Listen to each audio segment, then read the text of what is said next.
Dive back into the neon pulse of a world where every heartbeat is a countdown to the next big revelation. We capture the rhythm of the city and the soul of the survivor in high definition. Hit subscribe now and keep your finger on the pulse of storytelling. My hands were shaking so hard I had to press them flat against my thighs under the table so nobody could see.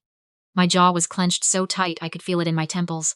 And the worst part, the absolute worst part, was that I was sitting there smiling, nodding, pretending everything was completely fine, while my sister-in-law sat across from me, surrounded by people I had never met in my entire life. At a dinner I had spent 4 months planning and $2,000 paying for. The reservation was for my daughter's graduation dinner. Not a house party, not a casual get-together, where the more the merrier. A private dining room at Harrington's. The kind of place where they pull out your chair and bring warm bread before you even asks, and the lighting makes everyone look like they belong in a magazine. I had booked it in January, for a May dinner, because spots like that don't just appear when you want them. You plan, you save, you wait. And my sister-in-law showed up with 4 strangers. Let me back up. Because if you're going to understand how I ended up sitting in that private dining room with my credit card already open in my lap and my pulse in my throat, you need to know who my sister-in-law is, and what she has cost me over the years, not just in money, but in the specific, grinding exhaustion of being someone she has decided will always cover her. My husband's younger sister has always operated on a certain assumption about the world, which is that people who have more than her are obligated to share it. Not because she asks, not because there's a real need, but because she believes proximity to effort should count the same as the effort itself. She didn't save for anything, plan for anything, work toward anything, but she was there, right? At the table, the event, in the family, so shouldn't that be enough? The first time it happened was 3 years ago at Thanksgiving.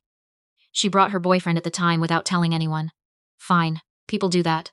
We made room, we ordered extra chairs, I didn't say a word. The second time was at my husband's birthday dinner. A small thing, just family at a steakhouse, and she showed up with her coworker because, and I quote, she didn't want to come alone. That coworker ordered a $40 Wagyu appetizer and 2 cocktails, and then my sister-in-law looked at the bill and said, so sweetly, so casually, can we just split this evenly? It's easier.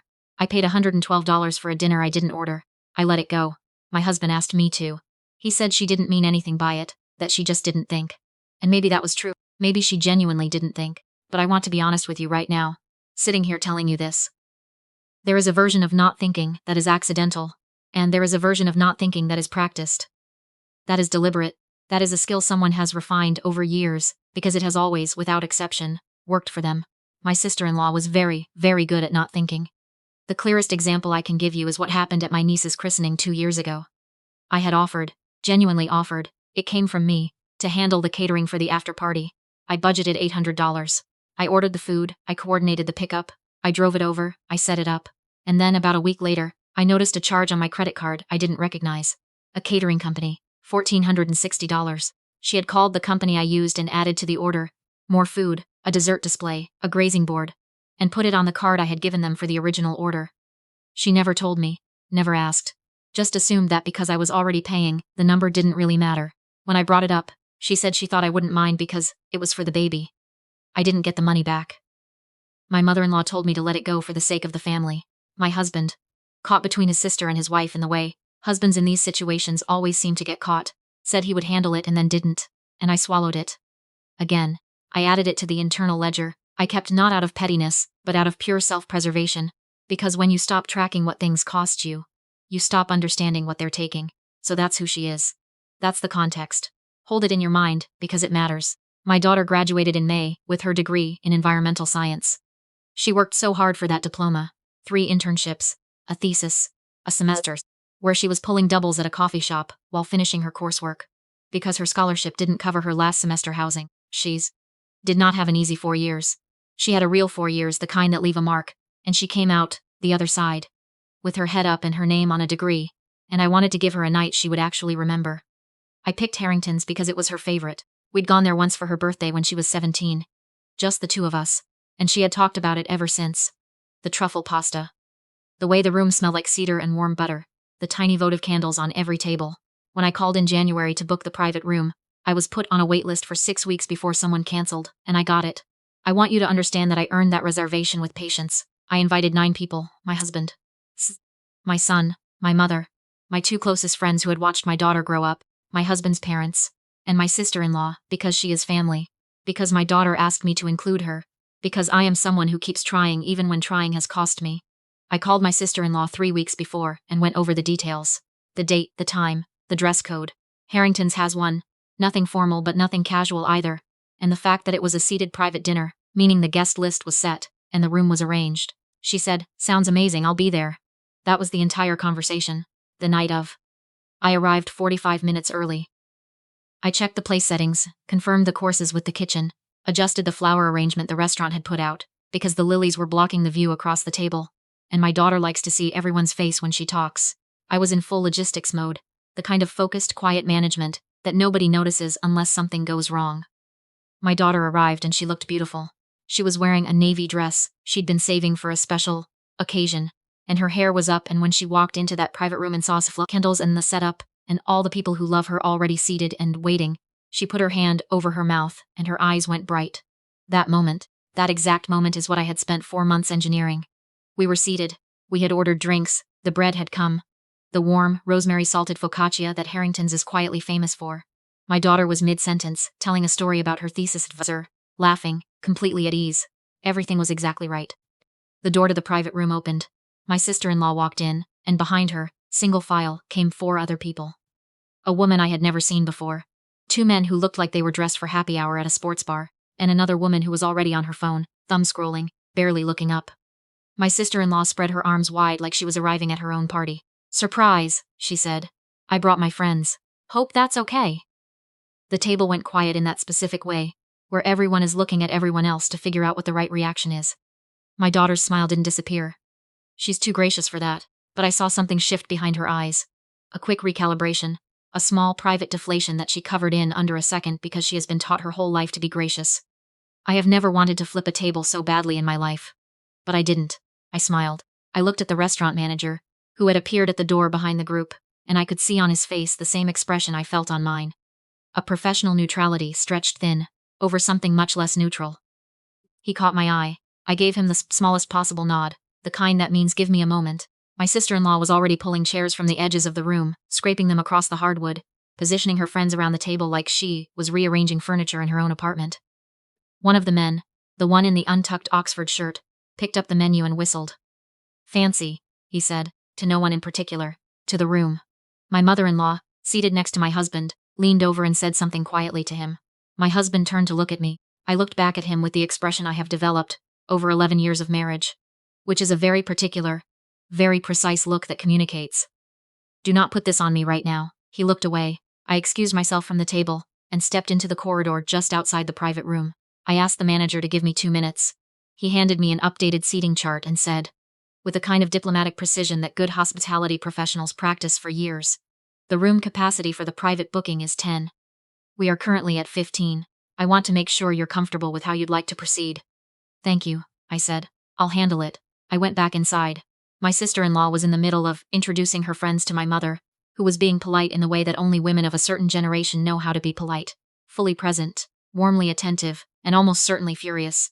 "Can I talk to you for a second?" I said to my sister-in-law, quiet, even, a voice I have practiced. She followed me into the corridor with the energy of someone who expects to be thanked. I looked at her and I said calmly, "You brought 4 guests to a seated private dinner that I reserved and paid for without asking me." She tilted her head. "I knew you wouldn't mind. You always make everything so nice and there's always enough." "There isn't always enough," I said. "This is a private room with a set menu for 10 people. I placed the order in advance. The kitchen prepared for 10. The seating is for 10. We can just squeeze," she said. "It's fine." "It isn't fine," I said. "And I want to be honest with you right now because I think being honest is overdue. Your friends are welcome to eat here tonight, but they will have their own check. This dinner, this room, this menu, these courses, was my gift to my daughter. I paid for 10 seats. If anyone is seated at this table beyond those 10, they are responsible for their own bill." She stared at me. "You're serious," she said. Completely. The tilt went out of her head. That's really not how family works. And here is the thing about that word, family. She has used it like a key every single time she has needed a door opened for her. Family, so you split the check evenly. Family, so you add to the catering order. Family, so you don't make things difficult on a special night. I have watched that word do her work for years and I have let it, because family does mean something to me, genuinely. And she has known that and used it. Family, I said, is exactly why I still want them to have a nice dinner tonight. But family doesn't mean I pay for people I've never met. She went quiet in a way I hadn't seen from her before. Not angry quiet. Something more uncertain. Like she had reached for a handle she had always found solid and it hadn't turned. She walked back into the dining room. I followed. I stopped at the manager's station just inside the door and spoke to him for approximately 45 seconds. I told him we would have a separate check for the 4 additional guests. Their food, their drinks, their dessert, billed directly and separately. Not to be added to my account under any circumstances. He nodded once and made a note, and that was that. I went back to my seat. My daughter leaned over and whispered, "Is everything okay?" "Everything is perfect," I said, and I meant it. Here is what I did not know yet. The 4 guests my sister-in-law brought were not just friends. 2 of them were, by her description later, collaborators. People she was apparently doing some kind of influencer project with, building a social media presence, around going to upscale restaurants and reviewing them. One of the women had, I later found out, already posted to her story from inside the private room, before we'd even ordered appetizers. My daughter's graduation dinner was being filmed as content. When the menus came out, I watched the dynamic at the far end of the table shift. My sister-in-law and her friends put their phones down flat on the table and began ordering with the confidence of people who understand that someone else is paying. One of the men ordered the dry-aged ribeye, which was the most expensive entree on the menu. The woman who had been on her phone ordered the lobster bisque and the halibut. My sister-in-law, and I watched this happen in real time and I felt something almost like admiration at the audacity, ordered the tasting menu, the full tasting menu. 7 courses, wine pairing included.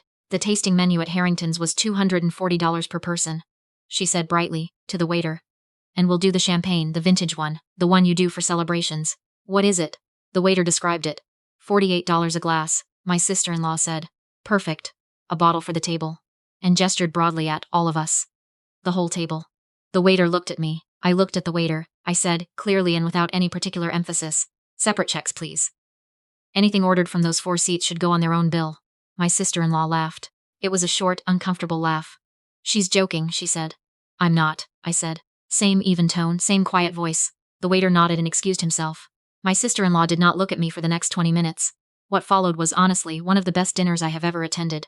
My daughter was radiant. My mother kept refilling her water glass and asking about the job offer she'd gotten from an environmental consulting firm in Portland. My husband's father gave a toast that was unexpectedly moving and quoted something from a letter my daughter had written in 3rd grade that he had, apparently, kept. My son teased his sister about the thesis title until she threw a piece of focaccia at him, which the restaurant staff graciously pretended not to notice.